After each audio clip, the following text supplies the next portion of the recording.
பழைய ஃப்ரெண்ட் அவர் பெரிய ரஹ்மான் ஃபேன். ஒரு நாள் என்னோட சிஸ்டர் ஸ்டுடியோவில் பால்கனியில் நின்றுட்டு இருந்தார். இப்போ நான் மலை மேலே பாடிட்டு எங்கள் தம்பி வீட்டிலேருந்து நான் ஆட்டோ பிடிக்கிறதுக்காக என்னோடய சிஸ்டர் வீட்டு பக்கமாக போயிட்டுருந்தேன். அங்கேருந்து அந்த பால்கனிலேருந்து கூப்பிட்டு ஹாய் அப்படின்னாரு. யார் பாது அப்படின்னு சொல்லி பார்த்தேன். ஸோ ஹி செட் நீங்கள் தானே மலை மேலே பாடினது அப்படின்னாரு. ஆமாம், நான் உங்களோட பெரிய ஃபேன் அப்படின்னாரு. நான் முதல்ல நம்பிட்டேன் நிஜமாக தான்ட்டு. அப்புறம் உள்ளே போனால் சொல்கிறாரு, நான் ரஹ்மானோட ஃபேனு, நீ ரஹ்மானோட சிஸ்டராக இருக்கிறதுனால உன்னோட ஃபேனு அப்படின்னு சொன்னார். இப்படி தான் கதை ஓடின்னு இருக்கு ஃபுல்லாகவே. And I should also thank Mani sir. I have never thanked him in any of the what you say stages. ஒவ்வொரு வாட்டியும் நான் பாடும்போதும் பியூட்டிஃபுல் என்கரேஜிங் வேர்ட்ஸ் அவர் டேரக்டாக சொன்னதில்லை, but is told my brother and he will always come and tell me how nicely is encourage me and the way he like the voice and why he likes it and why he doesn't want in certain places my voice and all that. So கன்னத்தில் முத்தமிட்டால் நான் முதல்ல ஒரு 4 line தான் பாடினேன், விடைகொடை எங்கள் நாடேன்ட்டு. அப்போது மணி sir வந்து his I believe he told Rahman யார் இந்த வாய்ஸ்ன்ட்டு. அப்போது ரஹ்மான் நினச்சார் சிஸ்டர் பாட வச்சா ஏதோ தப்பாக நினச்சி பாருவோன்ட்டு ரொம்ப இன்னும் கேர்ஃபுல்லாக அது என்னோட சிஸ்டர் அப்படின்னு சொல்லியிருக்கார். ஏன் ஃபுல் பாட்டும் பாட வச்சிருக்கலாம், நீ சொல்ல வேண்டியதானே அப்படின்னு சொன்னாராம். So that comment for me is like my whole lifetime achievement மாதிரி. It made my day that day. அது மட்டும் இல்லை, அப்புறம் ரீரெக்கார்டிங் ஃபுல்லாக நான் பாடினேன். அப்புறம் சாரட்டு வண்டியில், தென் ஐ sang in கெடா கெடா கரி, then so many Mani sir combination in the Ponniyin Selvan 1ல கூட. ஸோ ஹி அதாவது மணி சார் நான் பாடிட்டா டெஃபினட்டாக தூக்கக்கூடாதுன்னு நினச்சிடுவாரோ என்னமோ தெரியல, மோஸ்ட்லி இருந்துடும். So I am very very happy to sing for such a great director and yeah and is a wonderful ரசிகர், அவ்வளோ அற்புதமான ரசிகர் அவர். And I should also thank Madhesh. என்னை வந்து என் ஃபர்ஸ்ட் சாங் அது கொடுத்து சோலோவாக கொடுத்து அது ஒரு மிகப்பெரிய ஹிட் ஆக்கி இன்ன வரைக்கும் மலை மேலே நான் ஸ்டேஜில் பாட முடியுதுன்னா அது because of Madhesh sir. So I give first importance to him because he did that to me. Of course Rahman, he made me sing from chorus till this. He has brought me and thanks to Rahman. You have any questions? And thanks Fayaz. இது இந்த screening நடந்ததுன்னா அது ஃபயாஸ்னால தான். Thank you so much. In the last minute and the transferring to certain formats was very difficult and he did it in the last minute. Thank you so much. And thanks Raghufar ma'am for this. Yeah, you have any questions about this? Oh, mic இல்ல அப்படி கேக்குது எனக்கு. நீங்க கேக்கணும்னா கேக்கலாம். நான் actually first ஒரு album பண்ணேன், ரீங்காரம் தான் முதல்ல பண்ணேன். அதுக்கு முன்னாடி நான் சோலோலாம் பாடல. அதுக்கப்புறம் இப்போ தான் பண்ணிட்டு இருக்கேன்.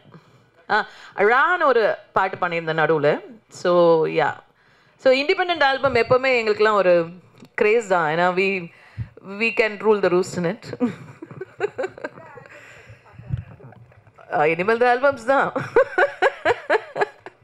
Yeah, we want to do more. We found a beautiful team. We have lovely Komal with us, Emil Mohammed with us, Mani V Nair, and we have a lot of team, beautiful people associated with us. Ragana ma'am சொல்லுங்க sir. இங்கே இந்த பக்கம் இருக்கும். யா சொல்லுங்க sir. இல்லை ஆக்சுவலாக தமிழில் நிறைய ஆல்பம்ஸ் அங்கே வந்துருச்சு. ஓகே, கல்யாணம் இது மேன் மாற்றிக்கலாம் மாலை, அது எல்லாருக்கும் தெரிஞ்சது வர. இது என்ன புதுசாக மக்களுக்கு ஒரு சொல்ல வந்திருக்கீங்க? இல்லை புதுசாக சொல்கிறத விட ஐ திங்க் இட்ஸ் இடிஎம் இல்லையா? இடிஎம் ஜானரில் நிறைய சாங்ஸ் வந்ததில்ல, கொஞ்சம் தான் வந்திருக்கு. லிட்டில் மாடர்ன்னா சொல்ல வந்திருக்கோம்லாம் ஒன்றும் இல்லை. இங்கே பாருங்கள், காலையில் ஒரு சாயந்தரமாக ஒருத்தர் போய் நல்லா உழைச்சிட்டு வராரு. அவருக்கு ஸ்ட்ரெஸ் ரிலீவ் ஆகணுன்னா, கம்ப்ளீட்டாக அவரை வேற ஒரு வேர்ல்டுக்கு ட்ரான்ஸ்ஃபார்ம் பண்ணணுன்னா ஒரு சாங்கை பார்க்கும்போது கேட்கும்போது இமீடியட்டாக அவங்க மூட் சேஞ்ச் ஆகும். இல்லைன்னா நம்ம வெறி பிடிச்ச மாதிரி இருப்போம். எனக்கே வந்து சில சமயம் ஒரு மூட் நல்லா இல்லைன்னு வச்சுக்கோங்களேன், ரொம்ப வெறி பிடிச்ச மாதிரி இருப்பேன். ஏதோ ஒரு சாங் வந்து டக்குன்னு அதை மாற்றிடும். I will be fresh for the next. நான் என்ன பண்ணுமோ அதுக்கு நான் காமாக இருப்பேன். It makes is gamma. உங்கள் மேம் சொன்னாங்களே சங்கீதம் இல்லைன்னா எதுவுமே இல்லைன்னு, அந்த மாதிரி தான். எத்தனை உழைச்சிட்டு வர ஒடியூசே நம்ம விவசாயிங்க சாயந்தரம் இளையராஜா சார் பாட்டு கேட்டுட்டு தான் தூங்குவாங்க. ஸோ அவங்களுக்கு அடுத்த நாள் உற்சாகம் தர்றது அந்த பாட்டு தான். அவங்க அந்த வேலையெல்லாம் அந்த களைப்பெல்லாம் எல்லா ஸ்ட்ரெஸ்ஸையும் முடிச்சுட்டு தூங்கும்போது அந்த பாட்டை கேட்டுட்டு தூங்கும்போது அவங்களுக்கு எல்லா களைப்பும் பறந்து போகுது. ஸோ அதனால நம்ம எவ்வளோ பாட்டு பண்ணாலும் தப்பு இல்லை. இது ஒரு ட்ரீம் தானே. ஒரு அடைய முடியாத லவரை பற்றி சொல்கிற ஒரு ட்ரீம் தான் அந்த வீடியோவில். ஆக்சுவலி அவங்க அடைஞ்சிட்டாங்கன்னு தான் அர்த்தம். இல்லை ரகுமான் சார் வந்து ஆக்சுவலாக ரொம்ப சைலண்ட், அது பேசத்தை கேட்காது அப்படி சொல்லுவாங்க. இப்போ நான் அதே மாதிரி பேசணுமா? கேட்காம நீங்கள் படன்னு நான் இருங்க. நான் ஃபஸ்ட்டு சேல்ஸ் ரெப்பாக இருந்தேன் ஒரு காலத்தில். ஒரு ஜஸ்ட் ஒரு 20 days சேல்ஸ் ரெப்பாக இருந்தேன். அதுக்கப்புறமா நான் ஆர்ஜேவாக இருந்தேன். ஸோ என்னை சின்மயி தான் கூப்பிட்டு ஆர்ஜே வாக்குனாங்க. அவங்கள பண்ண சொன்ன ஷோவை எனக்கு கொடுத்துருந்தாங்க. ஸோ அதனால நான் வந்து ஆர்ஜேவானேன். ஆர்ஜேவாக இருக்கும்போது நான் மென்மையாகவும் ரொம்ப ஸ்லோவாகவும் பேச முடியாது சார். அது என்னை இப்படி ப்ரிப்பேர் பண்ணிடுச்சு. இல்லை ரகுமான் சார் இதை வந்து பார்த்தாரா, கேட்டாரா இந்த சாங்கை? நான் அவர்கிட்ட அனுப்புனேன். அவர் நேற்று எனக்கு மரியாதையே வேறு. அவர் எதுவும் சொல்ல மாட்டார்ல. என் பையன் காமிச்சு ஹி செட் தம்ஸ் அப் போட்டார். யார் காமிட்டாலும் they were really loved it. And I am hoping the new generation will like it. New ஜென்ரேஷனுக்காக பண்ணது இது. ஃபர்ஸ்ட் ஆஃப் ஆல் அவங்க 2 பேரும் ஒன்றா சேரணும். அதுக்கப்புறம் தான் என்ன உள்ளே சேர்ப்பாங்க தெரியாது மேம். உங்கள் ஆசை நல்லா இருக்கு, எனக்கு பிடிச்சிருக்கு. மேடம் நிறைய பாட்டு பாடுறீங்க, நிறைய மியூசிக் கம்போஸ் பண்ணியிருக்கீங்க. ஓகே. ரொம்ப நாளுக்கு அப்புறம் நீங்கள் ஸ்க்ரீனில் வரீங்க. ஏன் உங்களை பாட்டுக்கு ரொம்ப போர் அடிச்சதுனால ஸ்க்ரீனில் வர ஆரம்பிச்சிட்டிங்களா? ஏன் சார் இப்போ பாடுறவங்க தான் முக்கியம் சார். அவங்களுக்கு ஒரு டேலண்ட் இருக்குல்ல சார், அவங்க வரணுமா இல்லையா சொல்லுங்கள். என்னது அவங்க வரக்கூடாதா ஸ்க்ரீனில்? தப்பா? இந்த வாய்ப்பு வந்து அண்ணன் கிட்ட கேட்டிருக்கீங்களா? சாரி பிரதர் கிட்ட. சார் அவர் மியூசிக் டைரக்டர், அவர்கிட்ட நான் எப்படி கேட்க முடியும்? டேரக்டா என்னன்னா இப்போ நீங்கள் டேரக்டும் பண்ணுறீங்க. ஆமாம். வந்து என்னன்னா ஒரு மியூசிஷியனாவே வந்து பாட்டுக்கு பின்னாடி தான் இருப்பாங்க. அதுதான் நான் சொல்ல வந்தது. என்னன்னா இப்போ இண்டிபெண்டன்ட் ஆல்பம்ஸ்னு வந்தீங்கன்னா இப்போ உங்களுக்கு டெய்லர் ஸ்விஃப்ட் நல்லா தெரியுறாங்களா, செலினா கோமஸ் நல்லா தெரியுறாங்களா, எல்லாரும் நல்லா தெரியுறாங்கல்ல, ஜஸ்டின் பீபர் நல்லா தெரியுறாரா? இல்லை எஸ்பிபி சார்லாம் உங்களுக்கு தெரியும், சித்ரா மாலா எல்லாரும் தெரியும். இல்லை நான் இல்லை அவங்க ஸ்க்ரீனில் வந்து இப்போ எஸ்பிபி சாரும் ஸ்க்ரீனில் வந்து பண்ணியிருக்காரு. அதெல்லாம் இருக்கட்டும். பட் நம்ம வேர்ல்ட் லெவலில் யோசிக்கும் போது மியூசிஷியன்ஸ் தான் நம்பர் 1 அங்கே இருக்காங்க.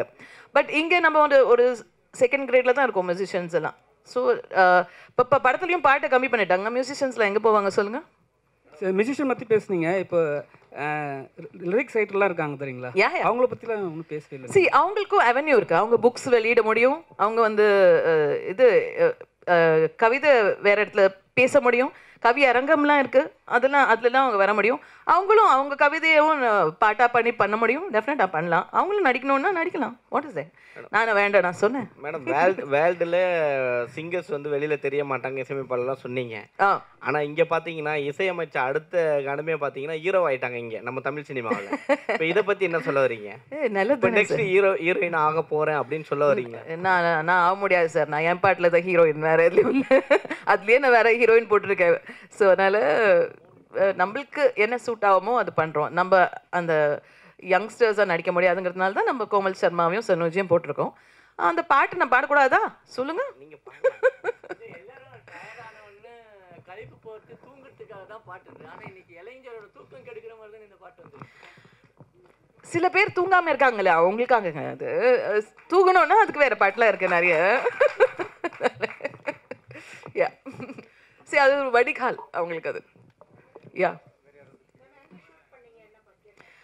இது ஆக்சுவலி டு டெல் யூ, நான் ரெஹ்மான் சார் ஸ்டுடியோவில் தான் ஷூட் பண்ணேன். ரெஹ்மான் ஸ்டுடியோவில் தான் நிறைய இடம் நாங்கள் பார்த்தோம். ஒரு 5 ஸ்டார் ஹோட்டல் இது அதெல்லாம் பார்த்தோம். ரொம்ப ஓவராக பட்ஜெட் டெக்கரேட் இருந்தது. ஸோ ரெஹ்மான் ஸ்டுடியோவில் ஷூட் பண்ணோம். இது I think it came around 7 lakhs இந்த பட்ஜெட். யா ஸோ மேம், பாட்டோட டீசர் பார்த்தோன்னே ஃபுல் பாட்டு பார்க்கணும்னு ஆசைப்பட்டு வெயிட் பண்ணி பார்த்தேன். டெஃபினட்டாக நீங்கள் ஃப்ரெண்டுங்க நல்லா தெரியும் எனக்கு பாட்டு பிடிச்சது. ஸோ அந்த பாட்டு பார்க்கும்போது எல்லாத்துக்கும் ரொம்ப பிடிச்ச மாதிரி இருக்குது. இனிமேல் வந்து பல்லேலக்கா பாடின மலை பாடின ரெஹான்ரை விட்டு மாத்திக்கலாம் மாலை ரெஹானான்னு சொல்லுவாங்கன்னு நம்புகிறோம். இன்ஷா அல்லாஹ். வாழ்த்துக்கள் மேம். Thank you so much. அழகான பாடல். ஸோ யாராவது கேள்விகள் வேறு யாராவது இருக்கா? வேறு கேள்வி? இதை நீங்கள் தான் எடுத்துகிட்டு போய் சேர்க்கணும். பை த வே இந்த டாப்பிக்லேருந்து மூவ் பண்ணி ஒரே ஒரு சின்ன விஷயம் நான் சொல்கிறேன். சாரி, இது நான் ப்ரெஸ் இருக்கிறதால நான் சொல்கிறேன். ஐம் டேக்கிங் அட்வான்டேஜ், தப்பாக நினச்சிக்க வேண்டாம். I've started one biryani shop in இது அபு சாலி ஸ்ட்ரீட். ஸோ அங்கே வந்து we have very nice biryanis. 1000 biryani கடை இருக்குது. ஆனாலும் ஏன் டேஸ்ட்டுக்கு எங்கள் வீட்டுக்கு பிடிச்ச மாதிரி இருக்கிற பிரியாணி அது. ஏன்னா நாங்கள் பிரியாணி லவர்ஸ் நாங்கள். ஸோ அந்த you can get that taste over there. நீங்களாம் ட்ரை பண்ணலாம். Ma'am I'm giving you sample. நீங்க சாப்பிட்டுட்டு அத பத்தி சொல்லணும்னா சொல்லலாம். உங்களுக்கு பிடிச்சா சொல்லலாம். பாய்ஸ் படத்துல ரஹ்மான் வீட்டு பிரியாணின்னு சொல்லுவாங்க. அந்த அளவுக்கு டேஸ்ட் எல்லாருக்கும் கேள்விப்பட்டிருக்கோம். I think so. அந்த மாதிரி தான் வந்துட்டு இருக்கு. Definitely you will all love it. Non veg. உங்களுக்கு வெஜ் வேணும்னா தனியா என்கிட்ட சொல்லுங்க. ஒரு நாள் உங்களுக்கு வெஜ் பண்ணி கொடுக்குறேன். கண்டிப்பா உங்களுக்கு கிடைக்கும். ஷாப் நேம் வந்து கரீமா டைனிங் ஸ்பாட். எங்க அம்மா சாப்பாட்டுல ரொம்ப ஃபேமஸ். வீட்டுக்கு வரவங்களும் அவங்களோட சமையல் ரொம்ப பிடிக்கும். அண்ட் எங்களுக்கும் அம்மாவோட சமையல் ரொம்ப பிடிக்கும். அவங்க சமையலை தான் நானும் கொஞ்சம் கற்றுருக்கேன். ஸோ அதில் இருக்கிற எக்ஸ்பர்டைஸ் கொஞ்சம் போட்டிருக்கேன். அம்மா வந்து யார் வந்தாலும் நிறைய சாப்பாடு கொடுத்து ரொம்ப ஹாப்பியாக வரவேற்பாங்க. அவங்க நினைவாக தான் அந்த ஸ்டார்ட் பண்ணியிருக்கேன். குட்டியான கடை தான், ரொம்ப பெருசுலாம் இல்லை. ஜஸ்ட் ஒரு 20 பேர் உட்காந்து சாப்பிட்லாம். அஃபோர்டபுளாக இருக்கும்.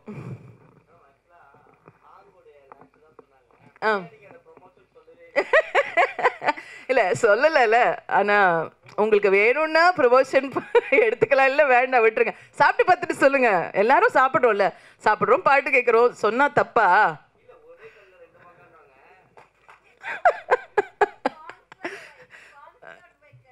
ஆமா, yes, sponsored by Karima biryani. Super, thanks. வாங்க சார், ப்ரெஸ் இல்லை, உங்களுக்கு டிஸ்கவுண்ட் இல்லையா? வாங்க. Anything else you want to ask? Thank you. Actually reels பண்ணி போடுறவங்களுக்கு ப்ரைஸஸ் இருக்கு. அதில் மோஸ்ட் வியூட் ரீல்ஸ்க்கு ஒரு வெளிநாட்டு ட்ரிப் இருக்கு 2 பேருக்கு. ஸோ அது நாங்கள் எந்த டேட் எங்களுக்கு சூட்டபிளாக இருக்கோ அந்த டேட்டில் அவங்களுக்கு கொடுத்துருவோம்.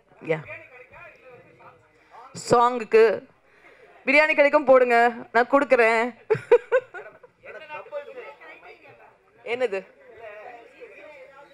நோ மாத்திக்கலாம் மாலை.